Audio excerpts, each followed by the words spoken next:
Get your filthy goddamn hands off my car, you piece of trash. The voice, a venomous snarl, ripped through the crisp autumn air of Chicago's Gold Coast.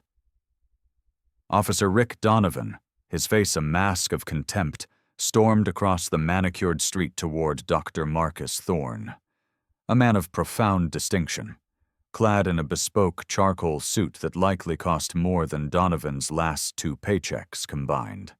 Thorne had just exited his sleek, obsidian-black Audi A8, the quiet click of the closing door now seeming like a gunshot in the sudden silence. Before Thorne could even process the assault, Donovan slammed him against the side of the luxury sedan with a brutal shove. The impact sent a shockwave through Thorne's body, and the cold metal of his own car bit into his back.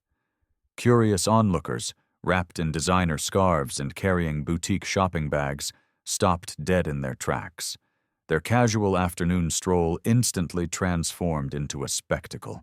"What, you think you can just jack a car in broad daylight on my beat?"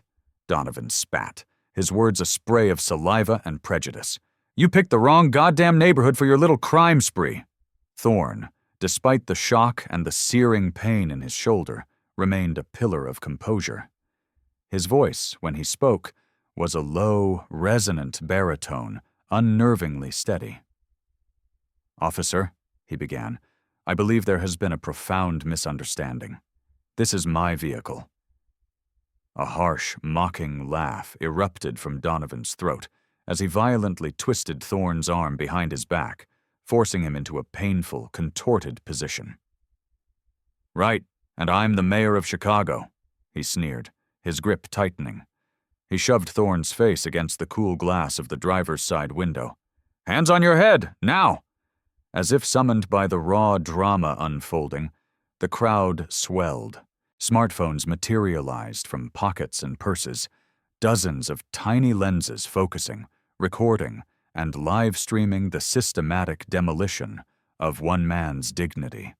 The afternoon sun glinted off the face of Thorne's Patek Philippe watch, a quiet testament to a life of achievement, as his hands were forced into a posture of submission. Have you ever been judged in a split second? Stripped bare of your identity, your accomplishments, your very humanity, by a single hateful glance? What you are about to witness will shatter every preconceived notion you have about power, prejudice, and the fragile nature of justice in America. It's a story that will make you question what you would do if you saw this happening right in front of you. Would you film it? Would you intervene? Would you just walk away? Let me know in the comments what you think you'd do, and make sure you hit that subscribe button, because this story is a chilling testament to why your voice, your camera, and your refusal to look away matter more than ever before. Just 8 hours earlier, the world was a place of order and purpose for Dr. Marcus Thorne. His alarm, a gentle chime rather than a jarring buzz, sounded at precisely 5:15 a.m. in his sprawling, art-filled home in Kenilworth, one of Chicago's most affluent suburbs. The hallway he walked down was a gallery of a life well lived. There were photos of his wife, Lena, a brilliant architect, and their 2 children, a son at Stanford and a daughter acing her high school debate tournaments. Spanning the walls were images that traced a remarkable career dedicated to federal law and ethics.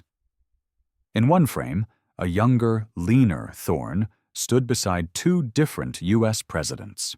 In another, he was receiving a prestigious award for his work in judicial reform. The morning news murmured from the television in his state-of-the-art kitchen as he brewed a cup of single-origin Ethiopian coffee. A news anchor was discussing a new federal initiative aimed at police reform. Sources within the Department of Justice, the reporter said gravely, indicate that the Inspector General's office is preparing a sweeping new set of accountability protocols following a spike in misconduct complaints. Thorne paused, adjusting the knot of his silk tie, a faint, ironic smile touching his lips. He knew more than just the sources. He was the source. He was the Inspector General of the United States Department of Justice, the ultimate internal watchdog, the man tasked with policing the police, prosecutors, and federal agents. Miles away, in a grimy precinct locker room on the city's west side, Officer Rick Donovan was already deep into his daily litany of complaints. "More of this accountability bullshit from the suits in D.C., he grumbled to his partner, a younger, more impressionable officer named Miller. "These paper-pushing sons of bitches have never walked a beat. They've never had to deal with the scum we deal with every single day." His locker door was a collage of grievances, newspaper clippings of officers being acquitted, cynical memes about federal oversight, and photos from arrests where the subjects were almost exclusively young men of color, their faces a mixture of fear and defiance. A few feet away, unnoticed by most, sat a file box thick with unresolved citizen complaints against him. Donovan had been investigated 11 times in 6 years. Each time, the investigation had mysteriously stalled. Witnesses had changed their stories, or crucial evidence had vanished. He was a master of the system's loopholes. "I'm telling you, Miller," Donovan continued, slamming his locker shut. "These Ivy League assholes think they can tell us how to do our jobs. Just wait till one of them gets a real taste of the street. They wouldn't last 5 minutes." Back in the quiet, climate-controlled world of the Chicago Federal Building, Thorne was in his expansive corner office, reviewing the final draft of Metropolitan Police Reform Initiative, Phase 3. The report was filled with data that would shock the public and enrage police unions. Staggering racial disparities in traffic stops, a clear pattern of lost body camera footage in use of force cases, and statistical proof of systemic misconduct in several major city precincts, with Donovan's being a particular focus. His phone buzzed. It was a text from Lena. "Don't be too late.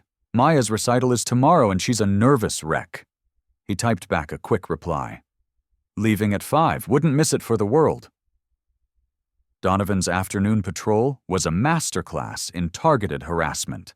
He studiously ignored radio calls for domestic disturbances and petty theft, focusing instead on his preferred prey, high-end vehicles driven by black men in neighborhoods he considered his personal territory.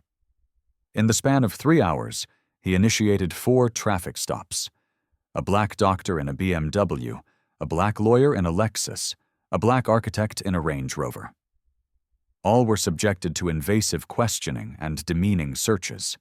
All were released without a single ticket, their days disrupted, and their dignity diminished. His dashboard camera recorded it all, but Donovan knew the drill. The footage would likely never be reviewed by the overworked and under-resourced Internal Affairs Division. He felt untouchable, a king in his own gritty kingdom. At 4:50 p.m., a new kind of call came over the dispatch radio. "All units be advised, the DOJ Inspector General's office is conducting random, unannounced audits on body camera activation and data retention. Ensure all equipment is fully functional and protocols are being followed." Donovan let out a string of curses. He hadn't properly activated his camera in weeks, often turning it on only after an encounter was well underway. Today, with a resentful sigh, he switched the device on. The small, blinking red light, a symbol of the federal oversight he so deeply despised. Thorne left his office at exactly 5 p.m. He was driving his personal car to maintain a low profile. The event he was attending was a community engagement meeting he had personally and discreetly arranged.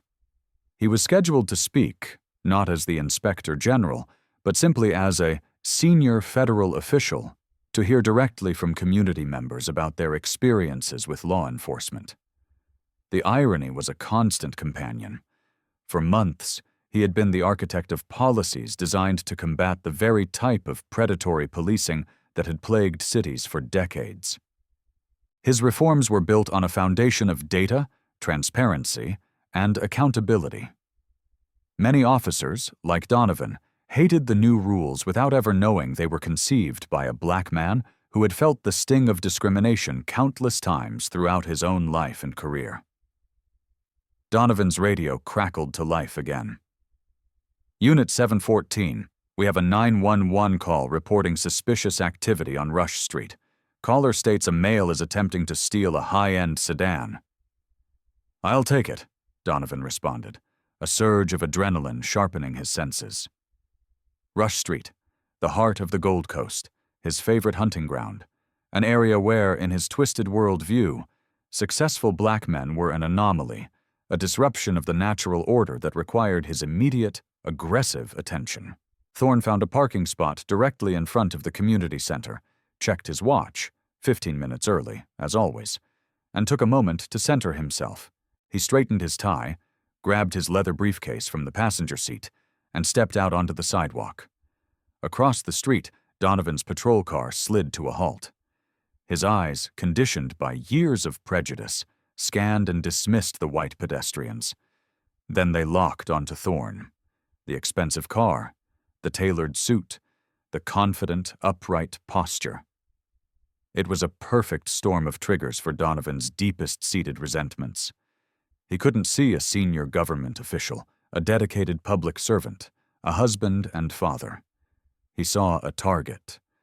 Donovan had no idea he was about to physically assault and arrest the Inspector General of the United States Department of Justice.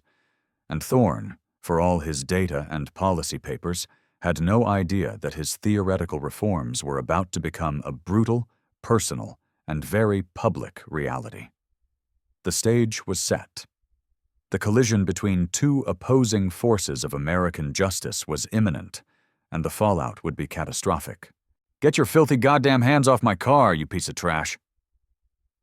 Donovan's voice boomed across the street as he slammed his car door, marching toward Thorne with a theatrical swagger designed to intimidate and command attention. Thorne turned, his expression a carefully controlled mask of neutrality, but his senses were on high alert. He'd been in this situation before, in different cities, in different suits, but the script was always chillingly familiar. Good evening, officer. Is there a problem? Don't you play dumb with me? Donovan snarled, closing the distance and shoving Thorne hard against the Audi. The sickening thud of Thorne's body hitting the car echoed off the limestone facades of the surrounding buildings. Pedestrians froze, their conversations dying in their throats. Hands on the vehicle, now, Thorne complied, his movements deliberate and slow.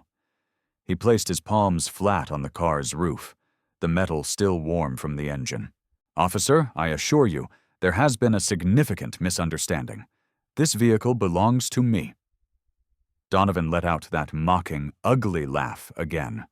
He began a pat-down that was less a search for weapons and more a performance of dominance. Your vehicle, right? Sure it is. Let me guess. You're a rapper? A basketball player?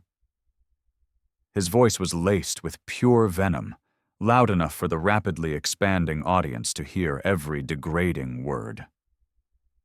I work for the federal government, Thorne stated, his voice a marvel of self-control, betraying none of the cold fury coiling in his stomach. The federal government? Donovan howled with performative laughter. He roughly yanked Thorne's wallet from the inner pocket of his suit jacket. Doing what? Cleaning the toilets at the post office? Don't try to pull that shit on me, pal. By now, at least 24 people had gathered. A sea of smartphones rose, their lenses like unblinking eyes, capturing the scene from every conceivable angle. Thorne saw the cameras and felt a grim, paradoxical sense of both dread and relief. His humiliation was being broadcast, but so was the evidence. Undeniable, irrefutable evidence. Donovan fumbled with the wallet, pulling out the driver's license with exaggerated suspicion. Dr. Marcus K. Thorne, he read aloud, his tone dripping with mockery. Oh, a doctor.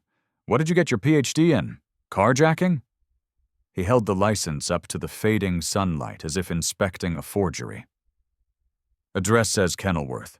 Real fancy. No way a guy like you lives there legally.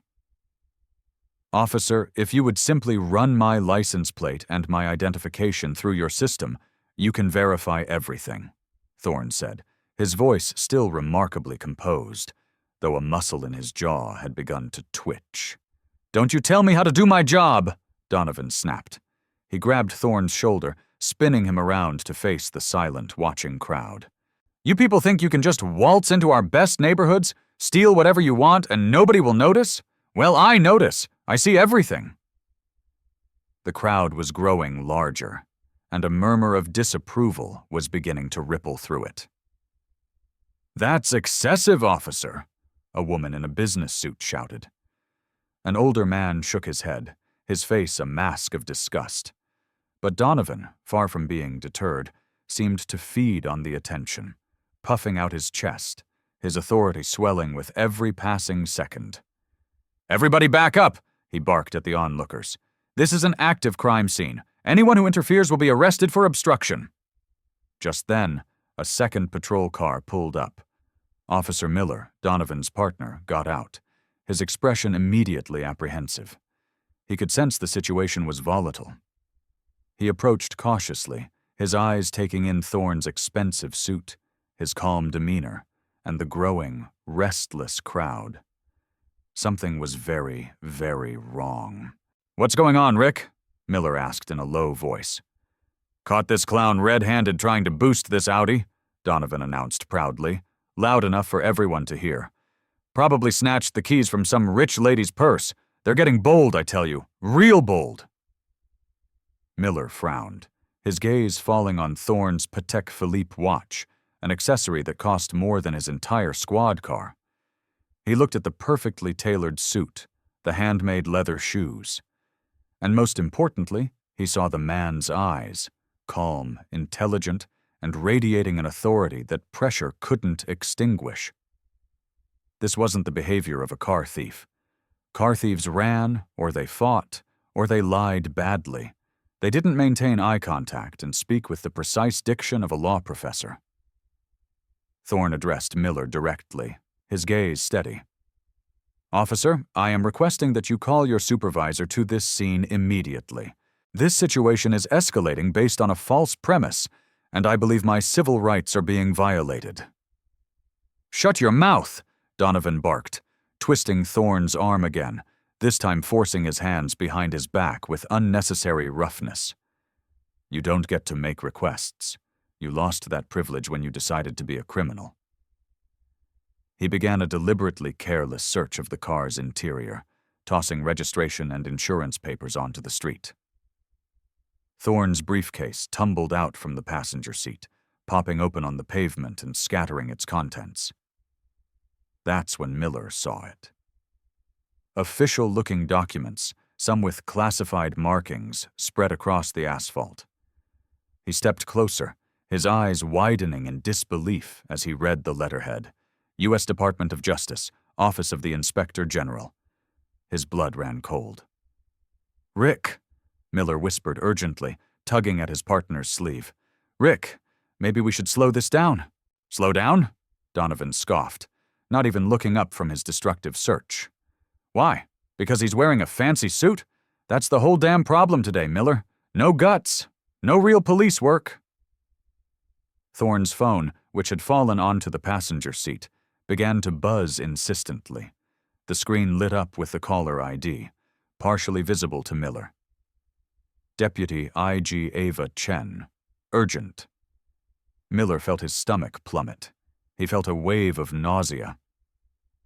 "Officer Donovan," Thorne said, his voice now imbued with a new and formidable firmness. "I am not requesting. I am advising you to cease this action and contact your watch commander. This will not end the way you think it will." "Advising me?" Donovan's voice rose to a near scream, echoing off the high-rise buildings. "You're about to be wearing cuffs, you arrogant prick. You don't advise anybody." He leaned in close to Thorne's ear, his voice a low, menacing hiss that the nearest phone cameras would undoubtedly capture. "You need to learn your place. This is my world, my streets, my rules." The crowd was now openly hostile. "This is wrong," someone shouted. "Leave him alone." Another voice cried out. A teenager with her phone held high yelled, "You're going viral, asshole!" Donovan, fueled by the confrontation, seemed to draw strength from their anger. He turned back to the car, his movements becoming more frantic and destructive. And then he found what he was looking for. Or rather, what he had brought with him. From a hidden pouch on his utility belt, Donovan palmed a small, clear plastic baggie containing a white, powdery substance. With a movement so practiced it was almost invisible, he slipped it deep between the driver's seat and the center console. "Well, well, well," he announced with a triumphant roar, his voice carrying down the entire block. "What do we have here?" He held the baggie up like a trophy for the entire world to see. "Looks like we've got ourselves some cocaine. Felony possession with intent to distribute."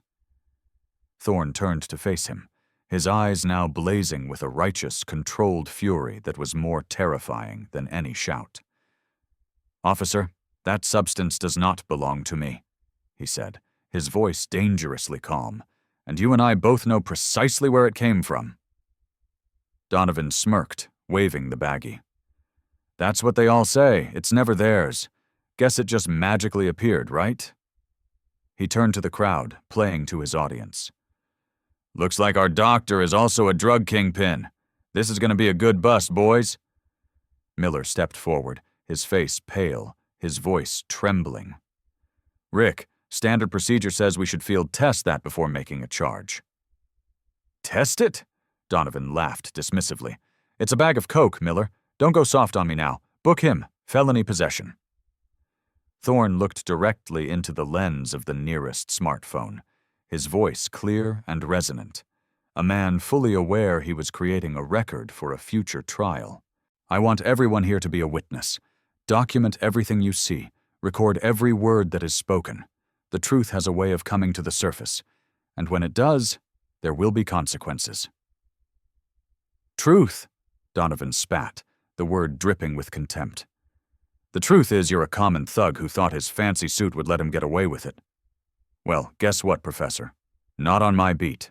Not on my watch." As Donovan reached for his handcuffs with a look of supreme satisfaction, Thorne's phone rang again.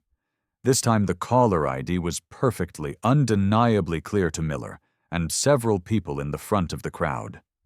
Deputy Inspector General Ava Chen, emergency. Miller's face went completely white. The puzzle pieces didn't just fall into place, they crashed together with the force of a tectonic collision. He'd seen that face before. Not in person, but in federal security briefings, on the DOJ's official website, in photos with the Attorney General, Inspector General, the highest-ranking internal investigator in the entire federal justice system. "Rick," he whispered, his voice cracking with sheer panic as he grabbed his partner's arm. "Rick, for the love of God, stop. We need to stop right now." "We need to arrest this scumbag and get him off my streets," Donovan shot back, utterly deaf to his partner's desperation, completely blind to the career-ending, life-altering abyss he was gleefully marching into. "Game over, fancy man. Welcome to the real world." But the real world was about to detonate in Officer Rick Donovan's face. The cold, hard steel of the handcuffs clicked shut around Marcus Thorne's wrists. The sound was sharp, definitive, and seemed to reverberate through the stunned silence of the crowd. Officer Donovan, puffing his chest out, practically paraded his high-value prisoner toward the squad car, savoring what he believed was the pinnacle of his career. "Watch your head," he said with a malicious grin, shoving Thorne into the back of the car with more force than was necessary. "Wouldn't want our doctor to get a boo-boo before his arraignment."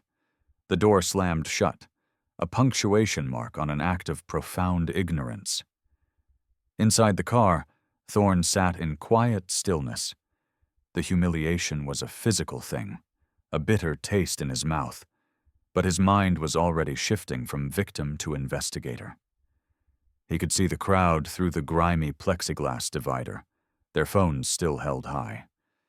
He gave a slight, almost imperceptible nod in their direction. They were his witnesses. Their recordings were now federal evidence. A visibly shaking Officer Miller slid into the passenger seat, his hands trembling as he fumbled with his seatbelt. "Rick, I am telling you, we need to call the watch commander before we get to the precinct. Something about this is not right." "Whinus." "What's not right," Donovan spat, peeling away from the curb with a screech of tires, "is that you're questioning a textbook felony arrest. Grand theft auto, possession with intent to distribute, and I'm adding resisting arrest. It's a grand slam, Miller, a goddamn grand slam." "He wasn't resisting, Rick, he was reasoning," Miller said, his voice barely a whisper. "Same thing in my book," Donovan grunted. In the back, Thorne remained silent, his mind a whirlwind of methodical calculation. His phone had stopped ringing. That was a signal.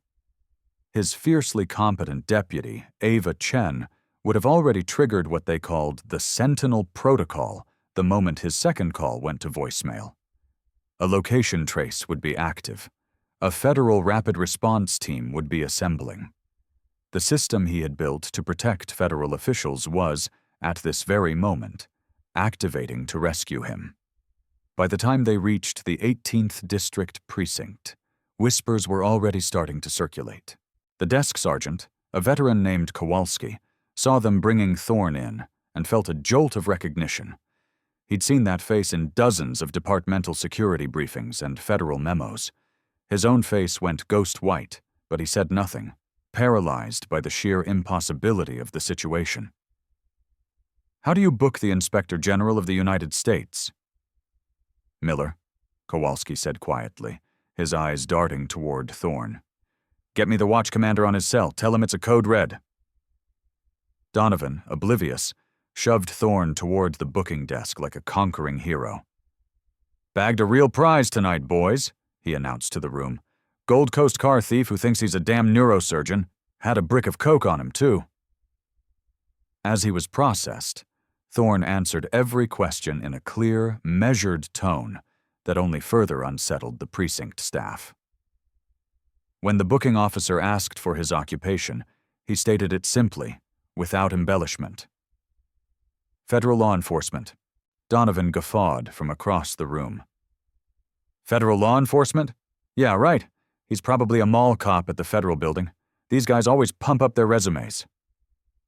During the fingerprinting, Thorne formally requested his one phone call. Donovan, enjoying himself immensely, gestured to the phone with a flourish. "Be my guest, doctor.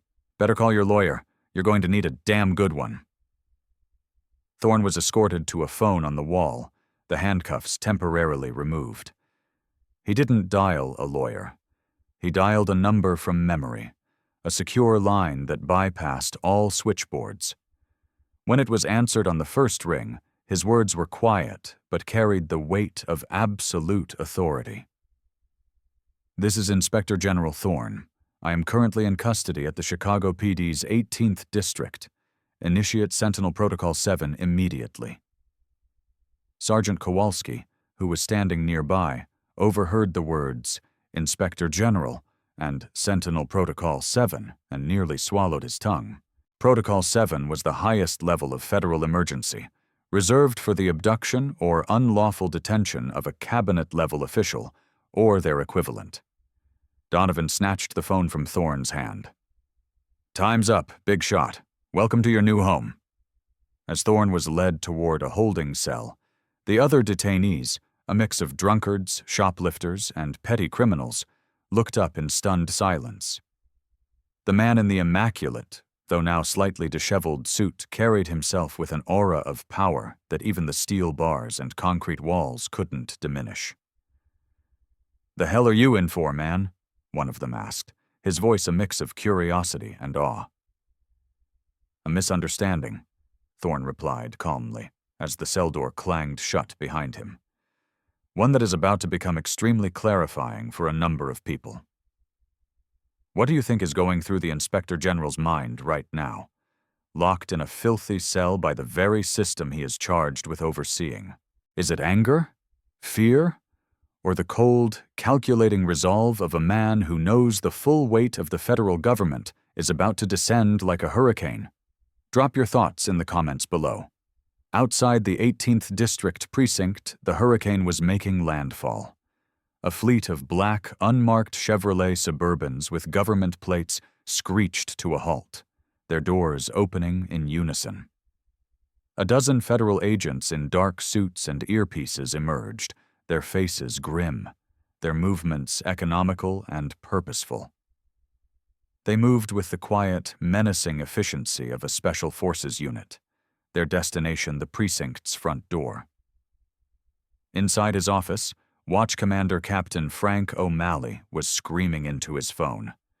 "What do you mean you can't reach him?"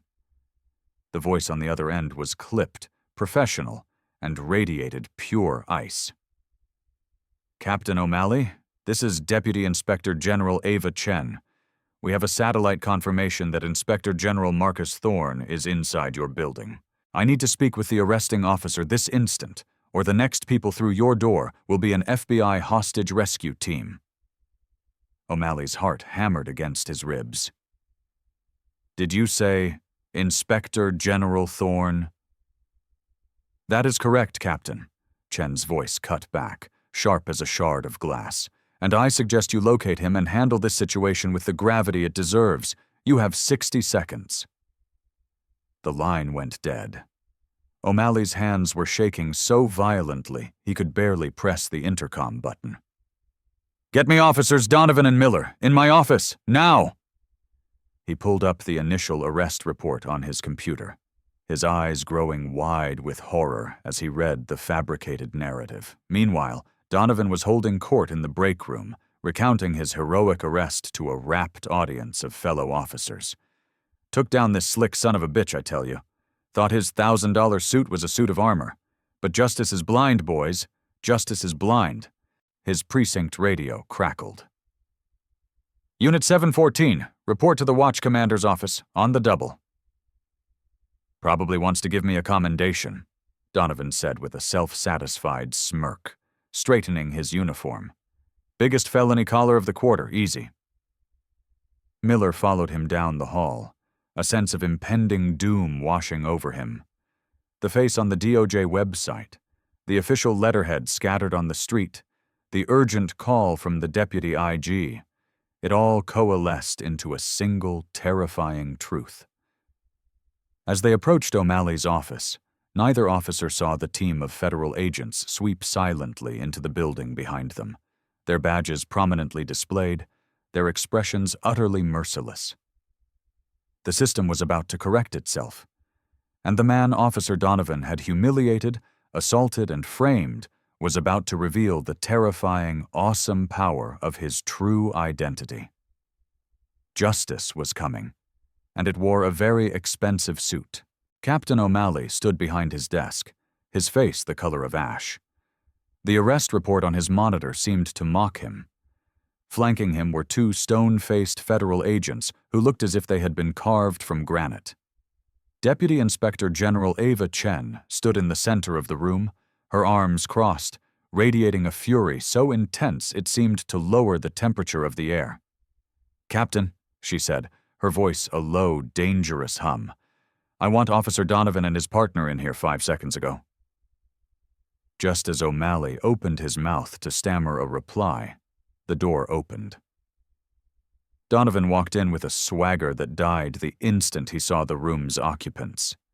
His smug grin dissolved, replaced by a slack-jawed confusion. Miller followed, looking as if he were walking to his own execution. "Officer Donovan," O'Malley began, his voice cracking, "could you please tell me, in your own words, who exactly you arrested this evening?"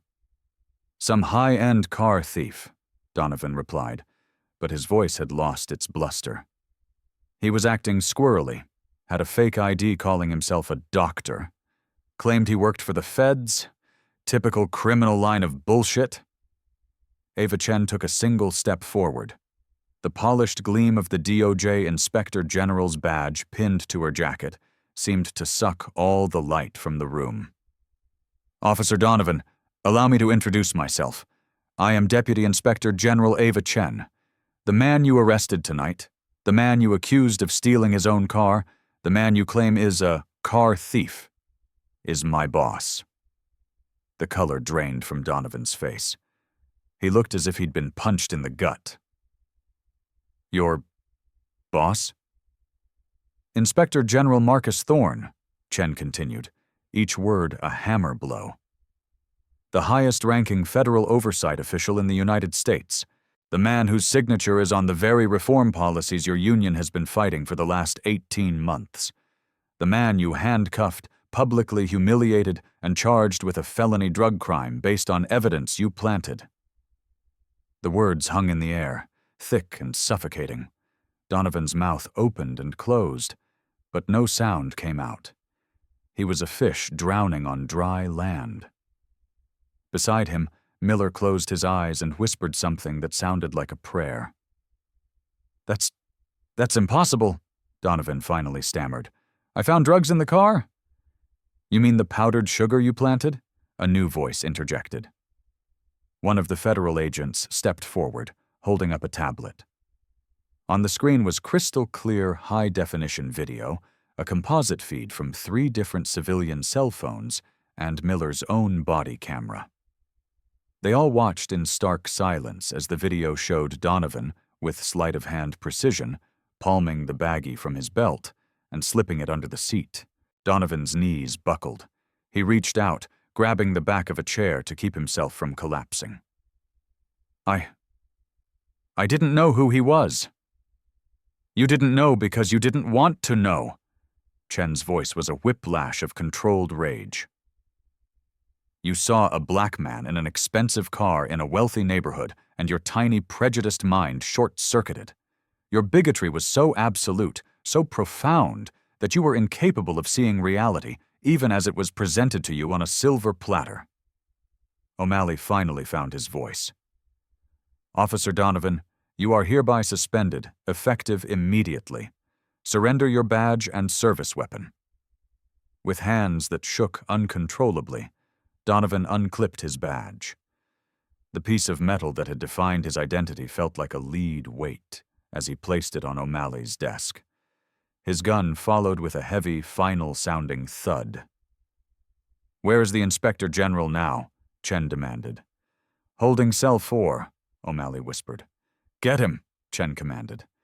"And you will personally remove those handcuffs and issue a formal apology on behalf of the Chicago Police Department." As a pale-faced O'Malley scurried out of the room, Chen turned her withering gaze back to Donovan. "Do you have any idea what you've done tonight? The man you brutalized has spent 30 years fighting to root out police misconduct. He is the architect of every single reform you and your buddies bitch about in the locker room. The body cameras, the federal oversight, the de-escalation training, all of it is his work." Miller finally spoke, his voice quiet but clear. "Ma'am, for the record, I told him to slow down. I saw the DOJ documents on the ground. I tried to get him to call the supervisor." "We know, Officer Miller," Chen said, her tone softening fractionally.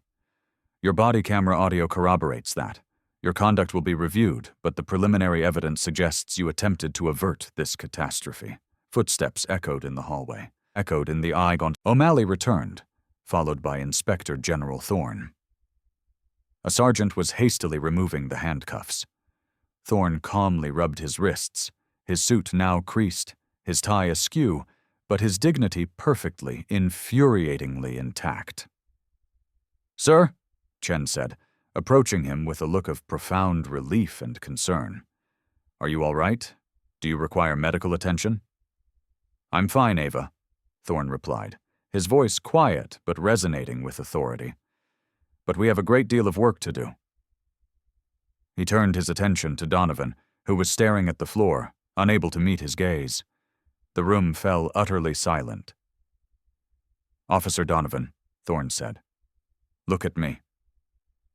Slowly, agonizingly, Donovan raised his head. His face was a ravaged mask of terror and shame. "Do you understand what truly happened here tonight?" Thorne continued, his voice devoid of anger, replaced by the cold, precise tone of an investigator. You didn't just arrest an innocent man. You provided a perfect, real-time case study of the systemic sickness we are trying to cure. Your actions tonight, as deplorable as they were, have given us an invaluable, unfiltered look into everything that is broken in modern American policing. Inspector General, I am so sorry, Donovan choked out. I didn't know it was you. And that, Thorne said, his voice gaining a steely edge, is the entire problem. You shouldn't have to know who I am to treat me with respect. You shouldn't need to see my title to afford me my constitutional rights. My position should not be a shield against your prejudice. A citizen's dignity should be inherent, not earned by their job title. The room was frozen, a tableau of broken authority and ascendant justice. Every single assumption you made tonight, Thorne went on, was predicated on the color of my skin, my profession, my character, my right to exist in that space. None of it registered. You saw a stereotype, and you acted on it with the full, violent force of the law. You became the very thing you claimed to be fighting. What happens now? Donovan whispered. Chen answered before Thorne could. A federal civil rights investigation, for starters, followed by criminal charges for evidence tampering, false arrest, perjury, and violation of civil rights under color of law. And that's just for what you did tonight. We haven't even started on your past. Thorne straightened his tie, his gaze sweeping across the room, landing on O'Malley, Chen, Miller, and finally, back to the broken man before him. What happens now, he said, is that we use this disgusting incident as a catalyst. This is no longer about one rogue officer. It's about fixing a corrupt and broken system from the ground up. He turned to a stunned Captain O'Malley. Captain, I want every single arrest Officer Donovan has made in the past 6 years flagged for federal review. Every complaint filed against him, every use of force report, every traffic stop. If there is a pattern here, and I am certain that there is, we are going to find it, and we are going to expose it. The transformation was absolute. The humiliated man from the holding cell now stood as the most powerful internal affairs investigator in the nation. The hunter had become the hunted. And Officer Rick Donovan was just beginning to comprehend the true, cataclysmic cost of his hatred. Within hours of his release, the DOJ's Chicago field office had been converted into a high-tech command center. Director Thorne, displaying no signs of fatigue, orchestrated the assembly of a massive task force. Federal agents, forensic analysts, and DOJ lawyers swarmed the office, their activity a quiet, intense hum of purpose. "Sir, the forensics on the planted evidence are back," a young agent reported, his voice filled with awe for the man at the center of the storm. It was, as you suspected, a mixture of crushed-up Tums and baking soda, street value of 0, but the federal charges for fabricating evidence in a civil rights case carry a mandatory minimum of 10 years. Thorne nodded grimly, his eyes locked on a bank of monitors displaying the video evidence from the night before. They had synced a dozen different angles. Civilian phones, Miller's body cam, a distant security camera. It was a damning 360-degree view of Donovan's racist tirade, his casual brutality, and his utter contempt for due process. "What about his arrest history?" Thorne asked, his voice low. "I want to see the data."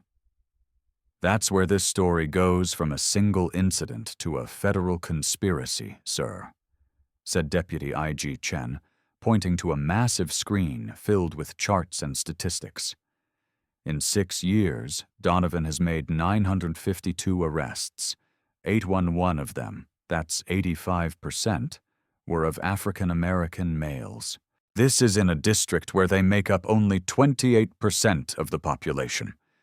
The statistical anomaly is so extreme it's essentially impossible. "He was hunting," Thorne concluded, his mind trained to see patterns, connecting the dots with chilling speed. "He was hunting," Chen confirmed, "and here's the kill shot." Of the 312 drug possession charges he filed, an astounding 91% were eventually dismissed by the DA's office, citing procedural errors or compromised evidence. He wasn't just arresting them, he was ruining their lives with fabricated charges that couldn't stand up in court, but not before they lost jobs, spent time in jail, and paid thousands in legal fees. The screen populated with a mosaic of mugshots, faces of men, young and old, all victims of the same predatory scheme. We've cross-referenced the patterns: upscale vehicle, professional attire, black male driver, a mysterious discovery of narcotics during a routine stop. Sir, we've already identified at least 50 other cases that are nearly identical to yours. Thorne rose from his chair and began to pace, the weight of what they were uncovering settling upon him. Each data point represented a life derailed, a family traumatized, a career shattered, all by one man's systematic campaign of hate, enabled by a system that looked the other way. Sir, Chen said, her voice heavy. It's worse. The floodgates have opened. News of your arrest and Donovan's suspension hit social media. We've been inundated with calls. Victims who were too scared to file a complaint or whose complaints were ignored are coming forward. She opened a thick file, its contents a catalog of human misery. Meet Dr. Alistair Finch, she began, holding up a photo of a distinguished-looking man in a doctor's coat, his face bruised in his mugshot. Chief of cardiothoracic surgery at Northwestern Memorial. Donovan arrested him in the hospital parking garage after a 20-hour shift, claiming he was breaking into his own car. He spent 36 hours in jail, missing 2 life-saving heart surgeries. The hospital had to formally apologize to the patients' families. She flipped to the next page. Meet David Chanot, a cellist with the Chicago Symphony Orchestra. Donovan pulled him over for a broken taillight that wasn't broken. During the search, he claimed Chanot resisted and slammed his hands in the car door, fracturing 2 of his fingers. He hasn't been able to play professionally since. All charges were dropped. Next was a photo of a young family. Meet the Wrights. Donovan arrested the father, a software engineer, in front of his 6-year-old twin daughters while he was loading groceries into the family minivan.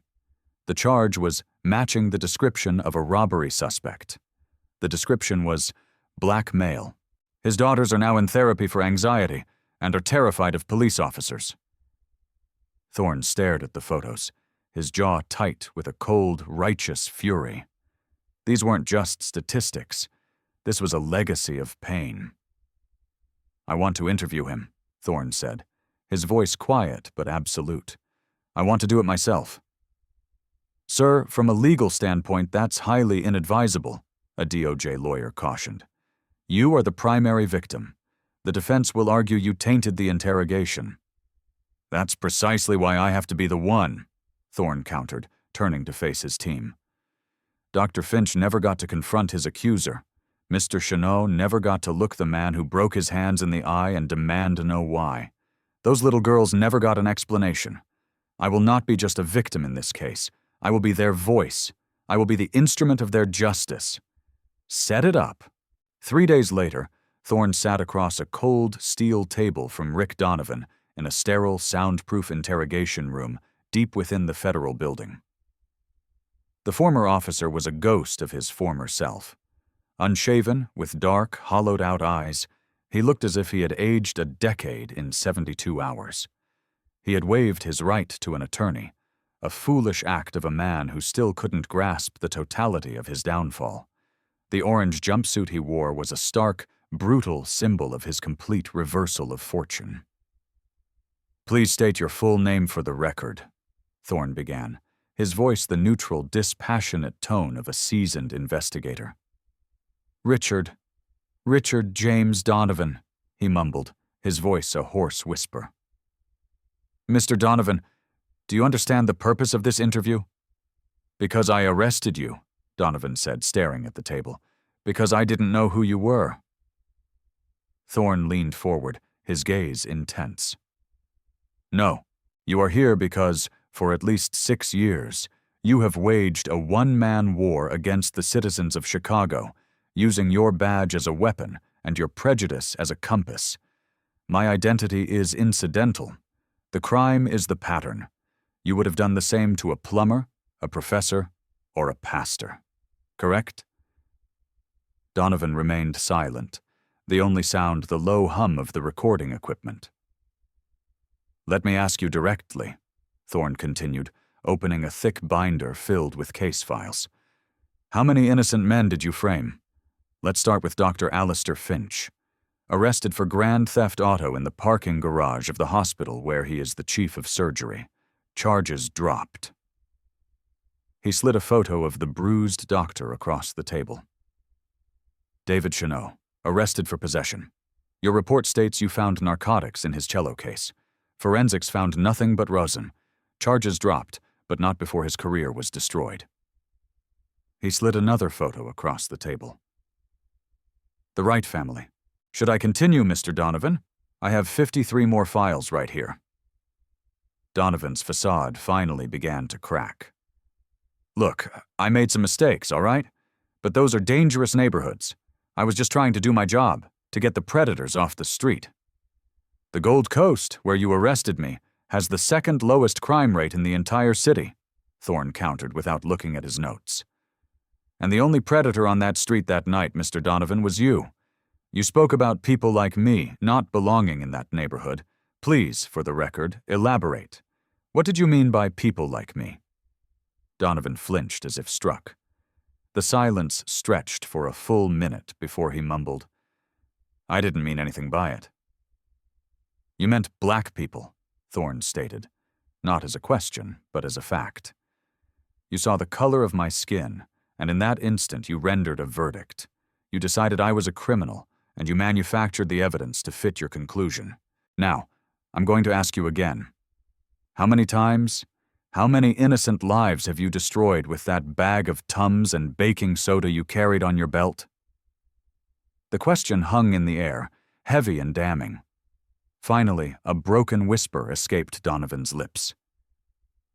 I don't know. Maybe 20 or 30 times. Only when I was sure they were guilty of something and I just couldn't prove it. Thorne felt a surge of ice-cold rage, but his voice remained steady. So you appointed yourself judge, jury, and executioner. You decided guilt based on the darkness of a man's skin, and you sent them to hell. Is that a fair summary? The interrogation lasted for another 4 hours.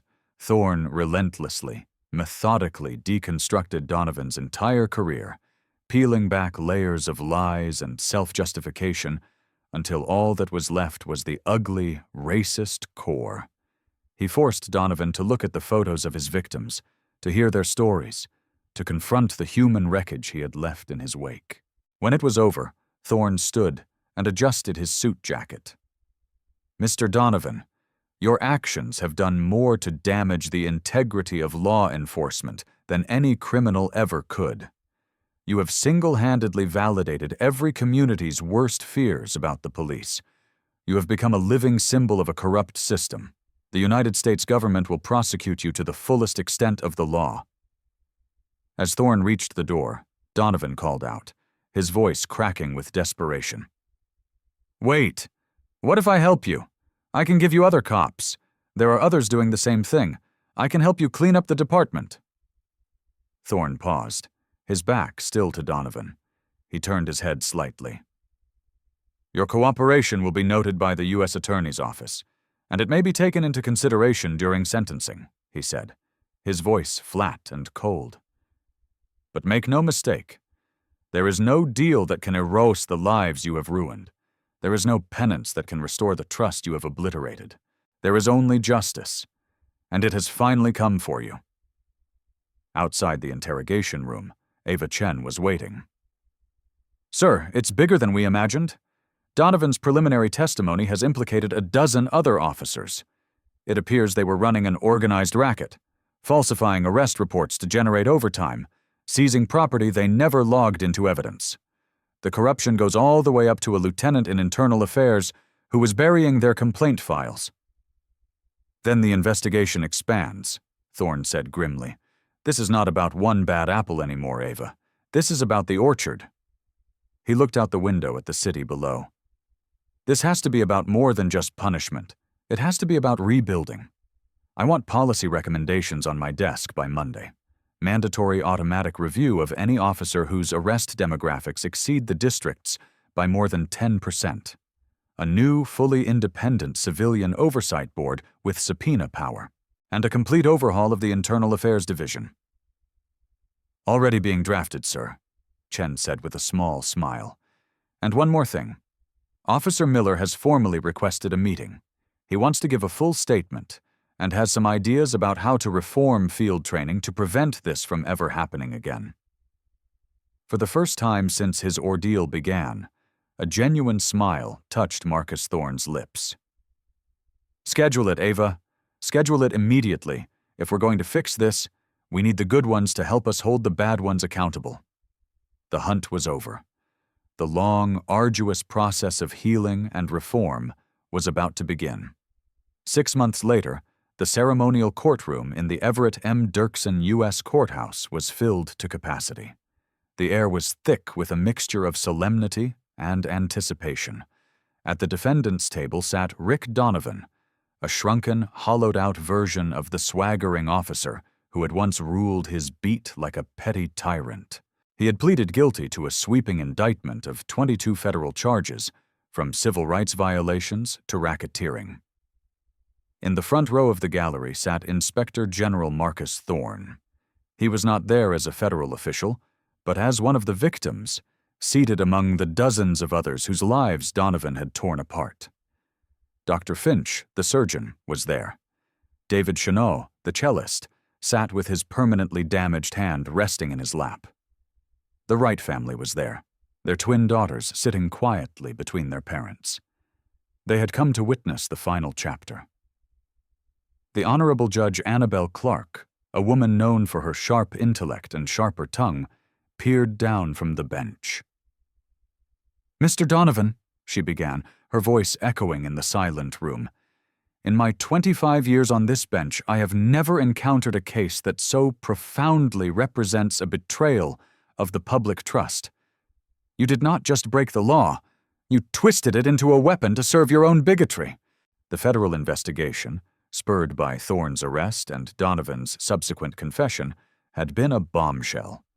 It had exposed a deeply entrenched culture of corruption within the 18th District, leading to the indictment of 12 other officers and the forced resignation of Captain O'Malley and an internal affairs lieutenant. More than 200 wrongful convictions had been overturned. "Before I pronounce sentence," Judge Clark continued, "I want to speak to the larger context of this case. When Inspector General Thorne was so egregiously arrested, he was presented with a choice. He could have used his immense power to make this a quiet, internal matter. Instead, he chose the more difficult path. He chose to become a witness not just for himself, but for every nameless, faceless citizen who has ever been a victim of such abuse. He chose to turn his personal humiliation into a national moment of reckoning." The reform spurred by the Thorne Commission had been swift and sweeping. The Department of Justice, under Thorne's guidance, had tied federal funding to the adoption of strict new accountability measures. Mandatory, unannounced audits of body camera footage, the establishment of independent civilian review boards, and the creation of a national database to track officers with histories of misconduct were now becoming the national standard. Officer Miller, who had testified against Donovan, had been promoted and was now in charge of implementing a new, nationally recognized de-escalation and bias recognition training program for the entire Chicago PD. "Mr. Donovan," Judge Clark said, her eyes locking onto him, "for your crimes, this court sentences you to 15 years in federal prison without the possibility of parole. You will be required to pay restitution to the 63 documented victims of your schemes, and you are hereby permanently barred from ever holding any position of public trust." A collective gasp, a release of breath held for years, swept through the gallery. Tears streamed down the faces of victims and their families. Justice, long delayed, had finally been delivered. Thorne remained impassive, but he felt a profound sense of closure, not for himself, but for the community that Donovan had terrorized. After the sentencing, Thorne stood on the steps of the courthouse, not for a press conference, but to speak directly to the people gathered there. "Today's sentence is not an end," he said, his voice carrying over the crowd. "It is a beginning. It sends a message that no officer is above the law, and no citizen is beneath its protection. But true change doesn't come from one conviction. It comes from the hard, daily work of institutional reform, cultural transformation, and an unwavering public demand for accountability." Dr. Finch approached him, his hand extended. "Inspector General," he said, his voice thick with emotion. "Thank you. You gave us our voice back." Thorne shook his hand firmly. "Dr. Finch, you and everyone else here are the heroes of this story. Your courage to come forward is what made today possible." The Donovan case became a landmark, a turning point in the national conversation about policing. It was proof that the system, for all its flaws, could be forced to correct itself when confronted with undeniable truth and unwavering courage. 1 year later, Marcus Thorne returned to that same spot on Rush Street. The street looked the same, but the world was different. Where he had been assaulted, there was now a small, discreet bronze plaque embedded in the sidewalk. It read, "Let this place be a reminder that justice is not a guarantee, but a fight, in honor of the ongoing struggle for equality and accountability for all." Across the street, the community center was hosting the first annual Chicago Summit on Police Community Trust. Inside, a once unimaginable scene was unfolding. Police commanders, civil rights leaders, former victims, and community activists were engaged in passionate, productive dialogue. Captain Miller, now head of the CPD's training academy, greeted Thorne at the door. "Sir, citizen complaints are down 40% citywide. Use of force incidents have dropped by half. We're a long way from perfect, but we're starting to rebuild." Thorne took the stage and looked out at the audience. He saw Dr. Finch, who had started a foundation to provide pro bono legal services for victims of police misconduct. He saw David Cheneau, who was now teaching music to underprivileged kids. He saw the Wright family, whose story had inspired a new state law mandating child trauma training for all first responders. "Change is not a single event," Thorne told the packed room. "It is a process. It requires vigilance, courage, and the willingness to have uncomfortable conversations. The most important lesson from that night 1 year ago is not that the system is broken, but that it can be fixed. It can be bent toward justice when good people refuse to remain silent." As he finished his speech, the audience rose in a sustained standing ovation. It wasn't an ovation for him, but for the idea he now represented, that even from a moment of deep injustice, a more just future could be born. Later that evening, Thorne sat in his home office, drafting a new set of national policy recommendations. His work was far from over. But as he looked out the window, he thought of the plaque on Rush Street and of the families inside that community center. Justice, once delayed and denied, had been delivered. And a seed of systemic change, planted in a moment of ugly confrontation, was finally beginning to grow. Have you ever witnessed an injustice, big or small, and stayed silent? Have you ever seen something wrong and assumed someone else would handle it? This story is a powerful reminder that change begins with a single voice, a single camera, a single person who refuses to look away. If this story moved you, please hit that like button and subscribe for more content that explores the fight for accountability and reform. Most importantly, share this video. Share it with anyone who needs to be reminded that real power doesn't come from a badge or a title. It comes from the courage to stand up for what is right. Because democracy and justice are not spectator sports. They require your participation. Your voice matters. Your witness matters. And your courage can change the world.